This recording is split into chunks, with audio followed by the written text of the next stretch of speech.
Olá, tudo bem? A partir de agora você acompanha mais um Universiência, o primeiro programa brasileiro de TV e internet que é realizado por meio de uma parceria entre TVs e instituições públicas de ensino superior nordestinas.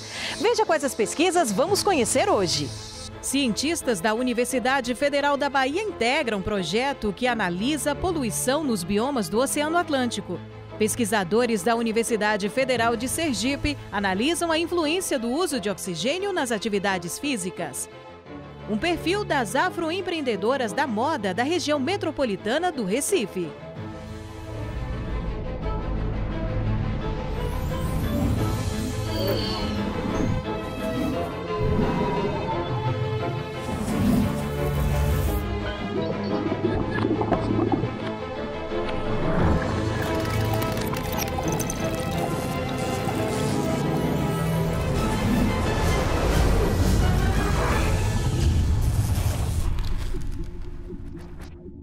A mudança climática e a poluição plástica afetam principalmente os oceanos. E para estudar os efeitos da interferência do homem nos mares, é que surgiu o projeto Tara Ocean.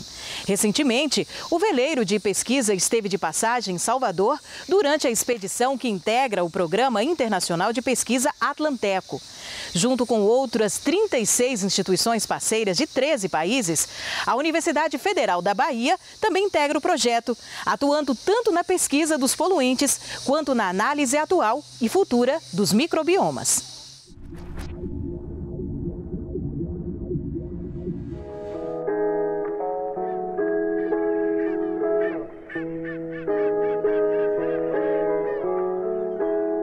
Pesquisadores da UFBA, junto com outras 35 instituições de 13 países, participam do projeto Atlanteco, desenvolvido dentro do veleiro francês Tara Ocean, que tem como missão estudar o microbioma marinho, suas interações com o clima e o impacto da poluição nos oceanos, através de uma expedição internacional pelo Atlântico Sul. Tá aqui no Brasil, né, pela segunda vez, 10 anos depois da primeira passagem dele.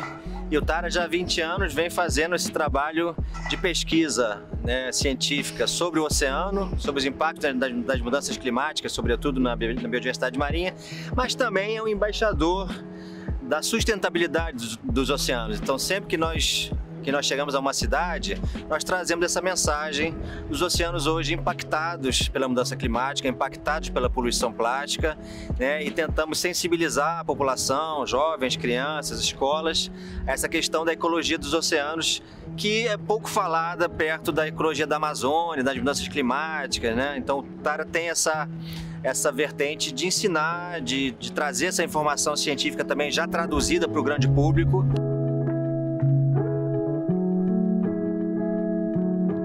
O projeto Atlanteco, ele é formado por um consórcio de 36 parceiros, tem 8 universidades brasileiras, tem também instituições da África do Sul e vários países europeus. Então forma aí uma grande equipe de trabalho multidisciplinar e a gente vai estudar o microbioma do oceano. O que é o microbioma do oceano? É o conjunto de micro-organismos e as suas interações no oceano. Cada gota, 1 mililitro de água de mar tem milhões de micro-organismos, E a diferença dos ecossistemas terrestres, a produção primária, a fotossíntese, o crescimento de plantas, entre aspas, no mar é microbiana.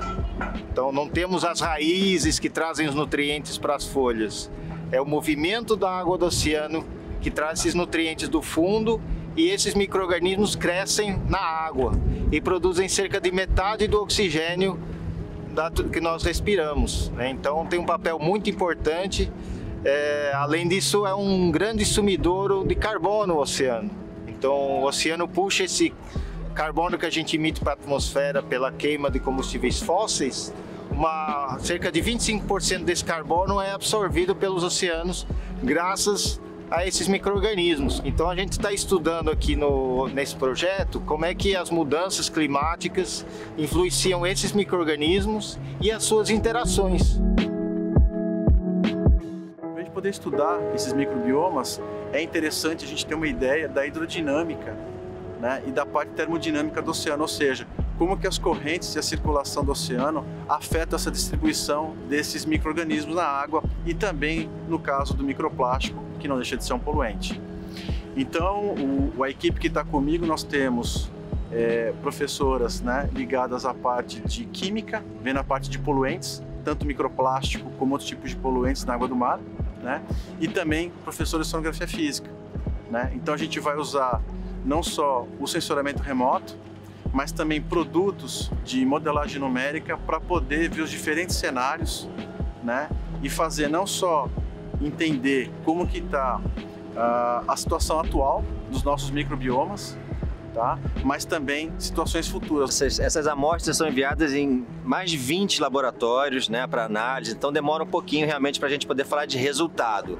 O que a gente pode falar é que realmente há uma presença de microplásticos hoje no oceano de maneira global, até nas áreas mais recuadas, até na Antártica ou até no Oceano Ártico, nós temos achado partículas plásticas, e aqui no Brasil não é diferente. No Amazonas, dentro do delta do Amazonas, a poluição de plásticos é um problema, né? Então isso já é uma grande tendência aí que a gente pode falar, e realmente que o impacto das mudanças climáticas já é uma realidade, né? A temperatura, acidificação e perda de oxigênio são 3 impactos que, acumulados, têm já um efeito bastante visível sobre alguns ecossistemas. É muito importante a gente poder divulgar esse tipo de iniciativa, onde a UFBA, né, está fazendo parte de um projeto de âmbito internacional, com uma envergadura muito grande, mas também para a gente poder treinar, né, os nossos futuros pesquisadores com protocolos e metodologias que são utilizadas agora em ciência de ponta. Que, por exemplo, uma das coisas que está em muito voga agora é exatamente essa parte de sequenciamento genético. E aí é uma oportunidade que a gente tem imensa da UFBA estar sendo uma das protagonistas, né, nesse mainstream da ciência, que é exatamente esse projeto Atlanteco.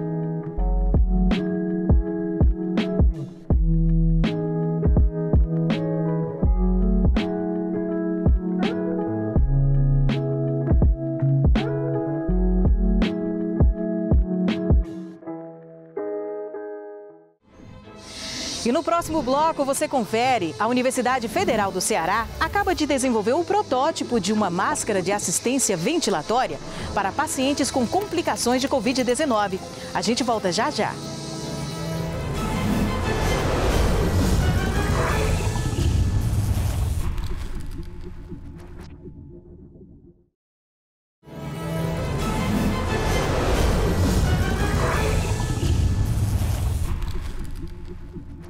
A Universidade Federal do Ceará acaba de desenvolver o protótipo de uma nova máscara de assistência ventilatória para pacientes com complicações da Covid-19 e de outras doenças pulmonares.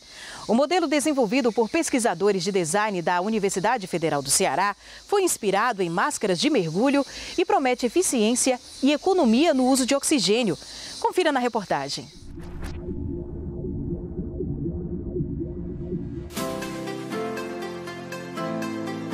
O Wolf Mask vem como mais uma alternativa com diferenciais interessantíssimos para contribuir para a ventilação dos pacientes que são acometidos pelo Covid e que demandam esse tipo de assistência. Então, trazemos uma inovação aí hoje, a partir de um trabalho de grupo e interdisciplinar entre vários departamentos.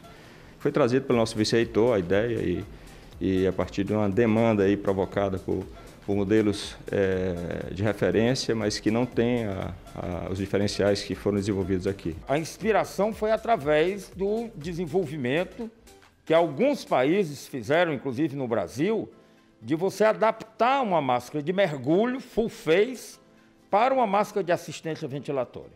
E nós testamos essa máscara de mergulho e realmente a gente viu que essa máscara era eficaz, mas tinha vários problemas porque ela não tinha sido feita para ser uma máscara de assistência ventilatória. Essas adaptações elas sempre têm desvantagens, né? No caso da máscara de mergulho, uma das grandes desvantagens era a ergonomia da máscara, o que é algo significativo, já que o paciente precisa passar muitas horas com ela, né? Então, diante dessa situação, a gente começou a pensar que seria interessante, que faria sentido pensar uma interface toda nova e que ela tivesse a melhor adaptação possível para esse contexto. Tanto na Europa como em alguns locais do Brasil, essa máscara de mergulho adaptada, ela mostrou-se, né, adaptada para uma máscara de assistência ventilatória não invasiva, ela mostrou-se eficaz. Então a ideia surgiu a partir daí que a gente disse, olha, vamos esquecer máscara de mergulho, agora nós vamos fazer uma máscara com características específicas, né, uma máscara de assistência ventilatória não invasiva, full face, né, pegando toda a face. O que a gente tentou, né, buscou fazer de fato com essa máscara foi isso, foi pensar calmamente em cada detalhe, né, tentando encontrar exatamente maneiras de tornar a usabilidade dentro do hospital com o paciente mais rápida e fácil para o profissional, né. Então, ao longo de vários meses, a gente foi pensando mesmo, desenhando e criando, e desenvolvendo, modelando, imprimindo, como que essas peças funcionariam em conjunto, tentando exatamente fazer com que elas sejam o mais flexível possível, dentro do sentido do uso mesmo e da facilidade de uso do profissional. Quando surgiu a possibilidade de desenvolver esse protótipo, a gente pensou em um equipamento que pudesse possibilitar a utilização em 3 diferentes situações, por isso que é uma interface multifuncional. Pode ser utilizada em equipamentos com circuito único, por exemplo, um BiPAP, um CPAP, ou ainda um gerador de fluxo para a gente fazer um alto fluxo, como pode ser utilizada com equipamentos de circuito duplo, como os ventiladores de UTI. Então, isso amplia a utilização, né, e a assistência dos pacientes, que podem estar internados em unidades de terapia intensiva, onde a gente tem um suporte melhor, em enfermarias ou ainda em unidades básicas de saúde e também para transporte dos pacientes em ambulâncias. Desde que o paciente ele desenvolva um quadro de insuficiência respiratória e ele tem indicação de ventilação não invasiva, esse tipo de interface ele veio para beneficiar essa população, para que o paciente ele tenha um maior conforto e consiga sair do quadro da insuficiência respiratória aguda. Também tem a vantagem dessa ventilação não entrar na frente, como as convencionais acontece. Essa entrada é na boca do paciente. Então, essa entrada de cima, ela distribui o fluxo de ar e os voluntários referem, né, a sensação melhor. Ela não tem aquela sensação do ar no rosto nem no olho. Então, essa distribuição do ar também é uma vantagem. Eu achei ela muito confortável. Eu não consigo ficar com claustrofobia, não sinto nenhum desconforto realmente. Eu consigo, inclusive, relaxar a ponto de dormir nessa máscara. Então, assim, vejo muita vantagem nessa questão da utilização pelo paciente. Essa nova tecnologia, ela tem uma grande vantagem, que é justamente a questão do conforto, a questão também da versatilidade, ou seja, poder ser utilizada de várias formas diferentes. E, além disso, a questão da economia, já que ela, muitas vezes, ela não vai precisar de equipamentos caros, como os ventiladores, assim como também a quantidade de oxigênio que é fornecido para o paciente é suficiente, mas o gasto é muito menor do que outras tecnologias. Então, essa foi a grande avanço, a grande inovação, o grande diferencial da WolfMask. A gente chegou aqui numa fase de desenvolvimento onde a gente tem um protótipo que consegue ser usado em alguns testes clínicos, a testar se de fato a coisa funciona, se está legível, se está condizente com a situação que eles enfrentam. E aí agora é a fase onde a gente chega, depois de ter atestado esse funcionamento, é de fato ir atrás de alguns parceiros na indústria, para que a gente consiga agora discutir sobre esses processos produtivos em larga escala. A gente fica muito feliz com o resultado, tanto no sentido do que ele é para esse momento que a gente está vivendo como humanidade, mas também o que ele pode ser para outros, né, momentos, inclusive para outros tipos de doença respiratória, né, de auxiliar o mesmo profissional. E uma tecnologia nossa, né? É um processo evolutivo. Certamente nós teremos uma versão 3ª, 4ª, buscando o aperfeiçoamento. Esse é o papel da universidade, né? Melhorar a qualidade de vida das pessoas. Um projeto de extensão da Universidade Federal de Sergipe, além de funcionar como uma espécie de laboratório para os estudantes de educação física, estimula a prática de atividades físicas, promove saúde, bem-estar, melhorias nos aspectos sociais e emocionais.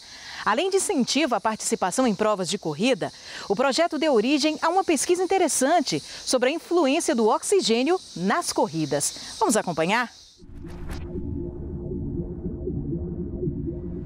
Clube de Corrida é um projeto de extensão aqui da universidade, vinculado ao Departamento de Educação Física, e a gente faz um atendimento através da corrida de rua, através da prescrição do exercício corrida de rua para a comunidade acadêmica, tanto os alunos, professores, técnicos, quanto também as pessoas que moram em torno da universidade. Eu voltei a correr com mais frequência no ano de 2012, quando eu estava iniciando o meu curso de doutorado.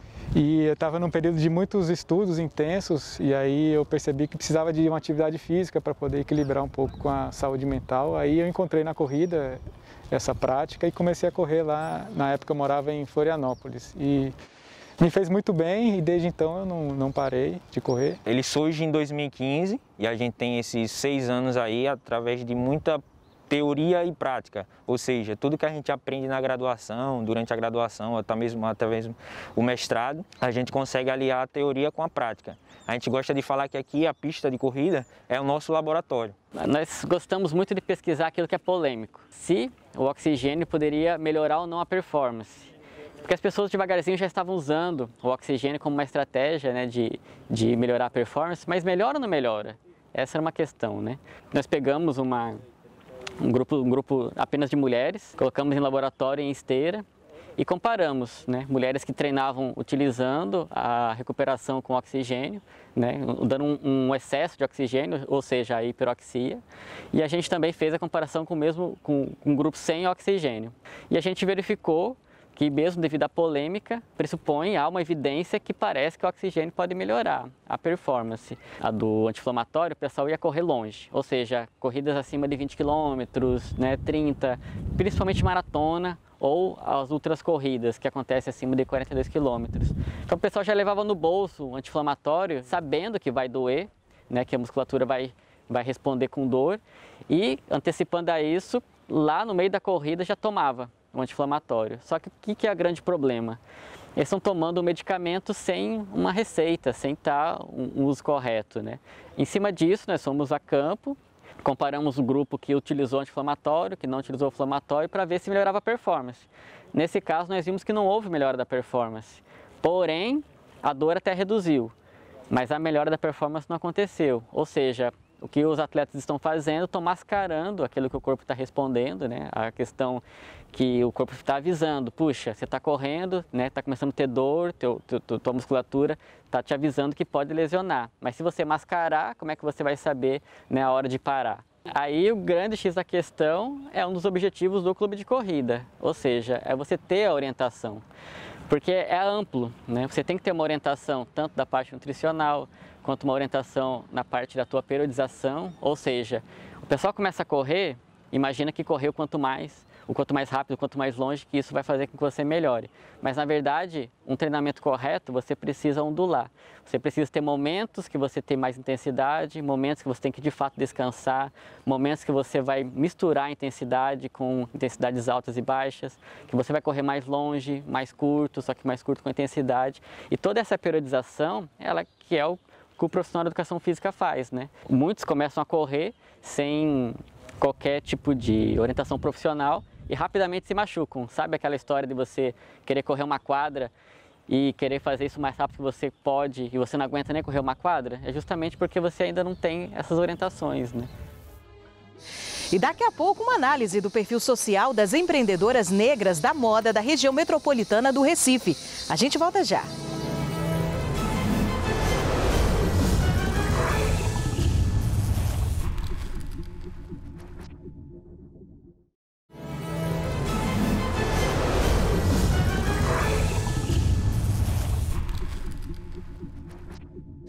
Moda, empreendedorismo e sustentabilidade são as marcas da Modateca, projeto de extensão do curso de administração da Universidade de Pernambuco.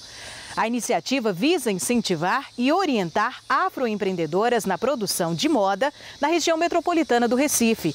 E o projeto é alvo de diversas pesquisas. A exemplo desta que a gente vai conhecer agora. O estudo traça o perfil social dessas empreendedoras e conseguiu constatar alguns dados.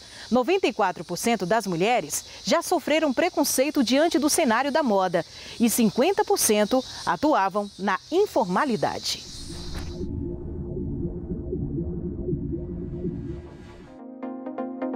Bom, Bom, primeiro contextualizar que a gente está num estado de Pernambuco que tem um polo de confecções, né, e tem um dom, uma inclinação para a economia criativa. Então, dentro desse contexto da economia criativa, nós pensamos no projeto Modateca para atender essas demandas ligadas principalmente às mulheres e ao desenvolvimento de nano e pequenas empreendedoras. Preferencialmente são mulheres, incentivar o empreendedorismo feminino, né? Então, nós escolhemos aí trabalhar com o afroempreendedorismo. Então, as mulheres afroempreendedoras, né, foi feito um chamamento público através das redes sociais, uma seleção, e aí foram selecionadas 26 marcas que já tinham um DNA da moda negra, autoral, né? Então a gente trabalha aí no sentido de desconstruir essa moda que foi colonializada. Aí, a partir dessa seleção, né, a gente traz as mulheres para a universidade, para dentro de sala de aula, e vai trabalhar os conteúdos de moda, de design, de economia criativa, de artesanato, de sustentabilidade, de gestão de negócios digitais. O projeto, a base é o programa de extensão, Modateca. Paralelamente, a gente faz as ações em interseção com a sala de aula, com o ensino, com os alunos, e também vamos colhendo, ao longo das ações que são desenvolvidas na Modateca, material para pesquisa, né? Então, fazemos entrevista, recolhemos dados, fazemos análises. A gente desenvolveu uma pesquisa de acordo com o perfil socioeconômico das afroempreendedoras da economia criativa da região metropolitana do Recife. Então, a gente teve o recorte que foi das mulheres empreendedoras aqui, que teve a capacitação no projeto. E aí a gente estudou e pesquisou, na verdade, o cenário econômico, como a marca dela se situa no mercado.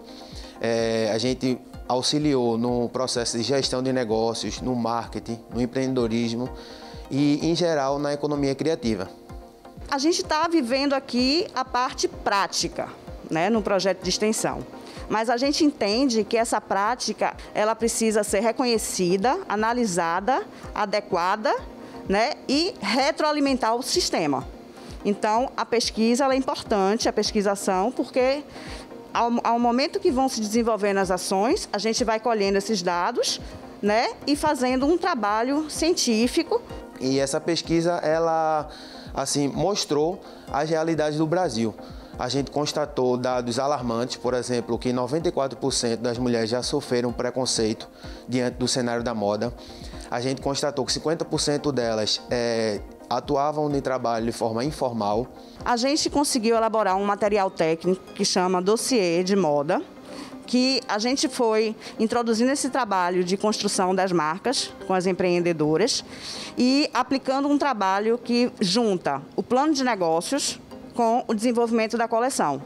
E isso gerou o dossiê técnico de moda, tá? Que é uma sistematização própria da Modateca. Mas que para isso fosse possível, a gente fez toda a parte de pesquisa, de embasamento, desenvolveu os indicadores. E aí essas análises fizeram as bases teóricas para poder a gente trazer essa proposta do dossiê técnico de moda. Há 6 anos, a Zarina já existe no mercado da moda, dessa moda autoral preta.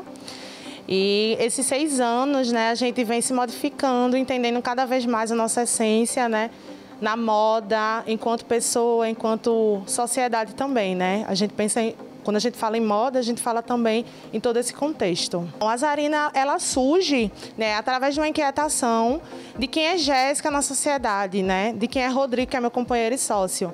Então, a gente, nesse contexto de quem somos nós enquanto pessoas negras, né, a gente teve essa inquietação de se vestir.